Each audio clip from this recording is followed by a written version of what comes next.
Tole hordoftoota koo baga nagaadhaan gara chaanelii kiyyaa nagaadhaan dhuftan jechuun barbaada. Nagaa koo isin gaafachuu hin daganne akkam jirtu nagaa keessanii. Nagaan gooftaan dhuma keessaniif bakka jirtan isin haa baay'atu. Har'a egaa waa'ee haala appilikeeshinii wantoota tokko tokko wajjin ilaalla. Isas egaa akkaataa ittiin hojii hojjennee yookaan pooyintii argannee gara qarshiitti ittiin jijjiirrannu isinitti agarsiisuuf deema. Chaanelii keenyaaf haaraa warri taatan sabiskiraayib gochuudhaan akka jalqabdan gamanumaan dhaamsa isiniin dabarsa. Viidiyoon dabalataa akka isiniif hojjetamuuf immoo yaadaa fi gaaffii qabdan koomentii jala naaf kaa'uun dagatina. Amma egaa akkamittiin qarshii keenya gara baankiitti dabarfannaa yaadeedhu qabadhee isiniif dhufeen jira waan ta'eef sirriitti na hordofaa. Amma egaa kallattiidhumaan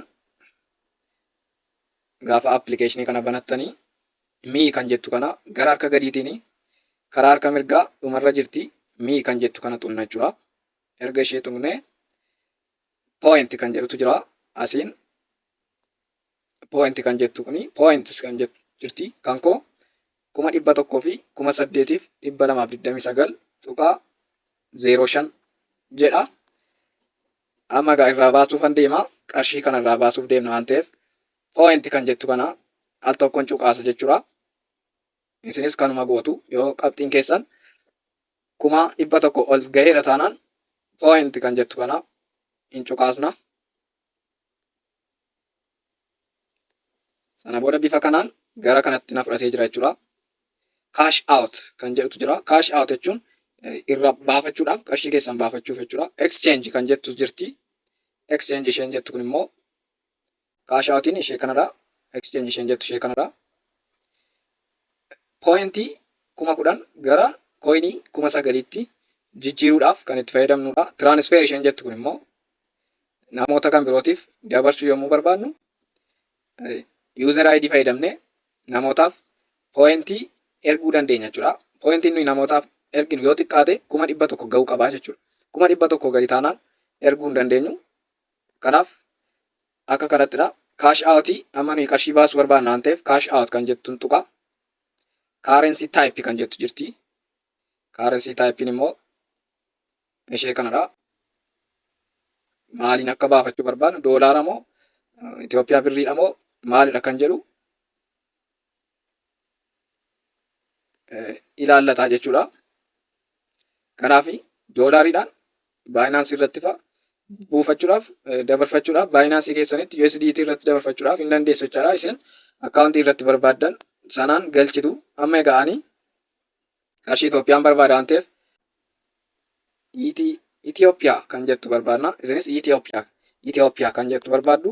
ETB jettee jirti. Itoophiyaan birrii bakka buute jechuudha isheen. Kanaaf isheen al tokkoon tuqaa. Kunoo akkuma argaa jirtan Itoophiyaa jedhee naa fidee jira jechuudha. Itti maree kanan jiru kuni Itoophiyaa jedhee fidee jira. Payment method tooftaa yookaan mala kaffaltii jechuudha. Maalidha? Itoophiyaa gaafa filannu koomershaal baankiin jira, teelee birriin jira. Koomershaal baankiin jira, teelee birriin jira, Awwaash jira, Abisiiniyaan jira, Kooperaatiif baankiin jira jechuudha. Isaan kana meetodii shanan kana keessaa tokkotti fayyadamna jechuudha. Egaa Kooperaatiifiidhaan hin dandeenya, Abisiiniyaadhaan, Awwaashiin hin dandeenya, teelee birriidhaan illee hin dandeenya. Amma egaa CB yookaan koomershaal baankiin fayyadamaa jechuudha. Sana booda akka kanatti informationii naa fidee jira. Informationii kanas ETB 0 jedha. Inter multiple of 100,000 jedhee jira. 1,100 baay'ataa 1,100 galchi jedha. 1,100 galchi jechaa jira jechuudha. Akkaataa kanaan ajajanna jechuudha. ETB 160 ETB jedha. 160 ETB walqixa duwwaa tuqaa tokko doolaar saayin yookaan mallattoo doolaaraa walqixa 10,000 pooyintis jedha jechuudha. Kana jechuun pooyintiin 10,000 doolaara tokkodha. Doolaarri tokko immoo qarshii Itoophiyaa qarshii 160 jechuudha. Fii qaba yookaan kaffaltii tajaajilaa qaba. Fii kunoo persentii 3 kan jettu kutateetu dabarsaa jechuudha. Amma egaanii ulaagaa guuteera waan ta'eef maqaa guutuun galcha. isinis maqaa keessan galchitu jechaadha. Lakkoofsa bilbilaa hin galchina kan baay'indii ta'ee jiru jechuudha. Egaa isinis kanuma gootu. Sana booda eeggannoodhaan baank akkaawuntii keenya galchina jechuudha. Baank akkaawuntii keenya galchina.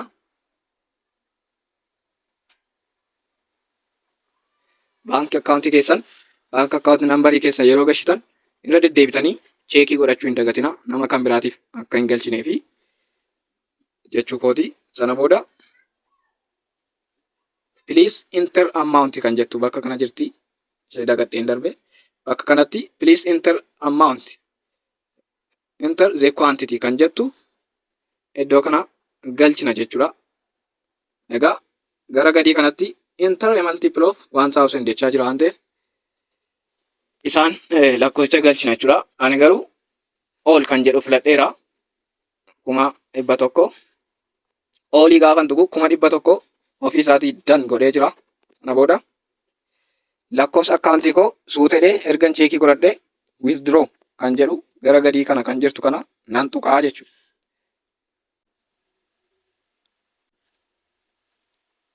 Amma egaa waan hundumaa qixeeffadheera waan ta'eef withdraw kan jedhu nan tuqaa.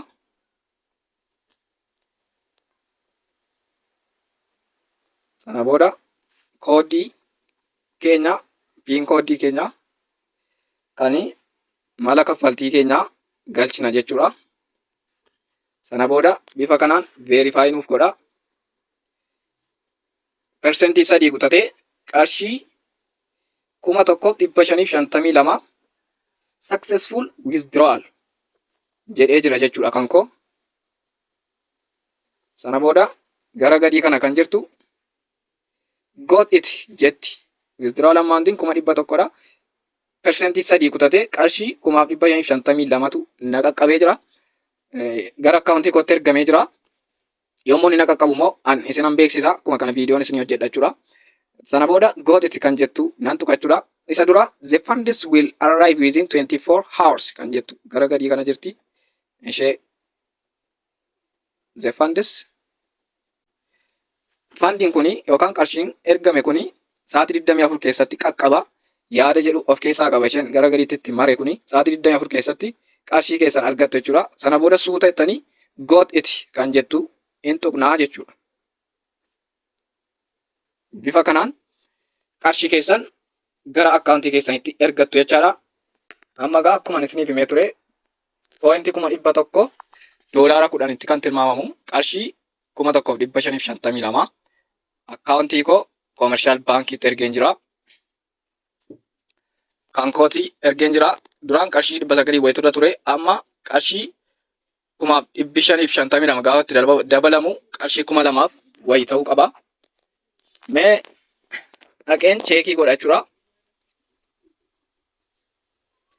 Dhaqeen cheekii godha. Qarshiin kun galeera moo hin galle kan jedhu ni ilaalla jechuudha. Appilikeeshiniin kun automaatikidha waan ta'eef yoo baay'ee ture immoo sa'aatii 24 keessatti qaqqaba waan ta'eef galeeraa fi hin galleessaa cheekii goona jechuudha.